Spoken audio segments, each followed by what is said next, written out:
So what are you doing now? Well, we're going to use up the other half of our pumpkin. You buy a whole pumpkin, so to use the other half, we're going to make a little quiche out of it. Quiche and spinach pie. Just like that? Smoked salmon. Yes, very quick, very easy. I think we need a Tony in every kitchen. I know. Really easy to put together. So there's our pumpkin. And obviously, the smaller you cut it up, the quicker it's going to cook. So again, it's a time-saving technique. Right. Okay. So that's a good point. So anything that's the smaller the chop, the quicker the time. I also think the glad bake's a big thing, isn't it? About if you're putting anything in the oven or whatever, it's just less oil. Less oil, less sticky. Yeah. Less cleaning up at the end. Good point. Less soaking. Good all that sort of stuff. Yeah. And look, it does add flavour when you brown something, so whether it's in the fry pan or it's in the oven. That brownness is a beautiful caramel that gives you a natural sweetness. Yes. Without necessarily ruining texture. Yeah. Sometimes you can actually add texture to it because of the crispiness of the brown pieces. So we're going to put some zucchini in there as well. And look, you can do this individually. We're going to do it in a big sheet today, just one big one, and cut it up. And what are the?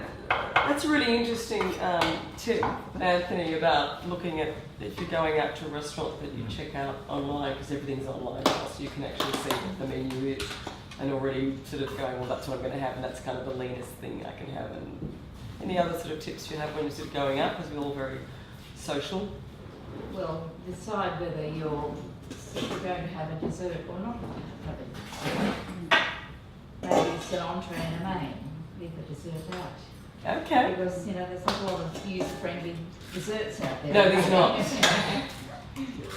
You still need to live to your purpose. Oh, yes. I never beat myself up knowing I'm going to a restaurant. Even in the early stages, even though I was on a tight program, I would always just be very careful with the choices, but not beat yourself up. Yeah. And if you Not beat yourself up.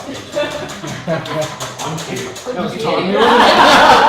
If you had a few more calories one day, well, then next day you'd sort of balance it up a bit. So it's very much Oh, that's good. Okay, so you've still got your own in your mind during the course of the week. If you know you've got an event or something on a Wednesday night and a Friday night, you go, okay, well, I'll be really good on Monday, Tuesday, and Thursday, and you kind of just work it And I out. think that's where the food diary is so helpful, because you could look at your week and think, oh yeah, that's when I went out for dinner that night, and then the next night I adjusted.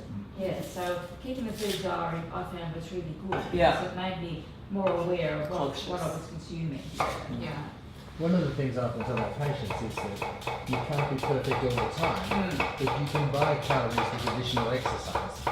So, and I always say you do the exercise beforehand so that you feel you've earned the treatment you're going to indulge in. With psychology. Yeah. The more often than not, you think, well, I just exercise my heart out. I probably don't want it anymore anyway. Yeah, that's in the early phases, post-exercise. Yes. Your appetite's not as significant. And Beautiful colours. That's part of making it interesting. Yes, that's right.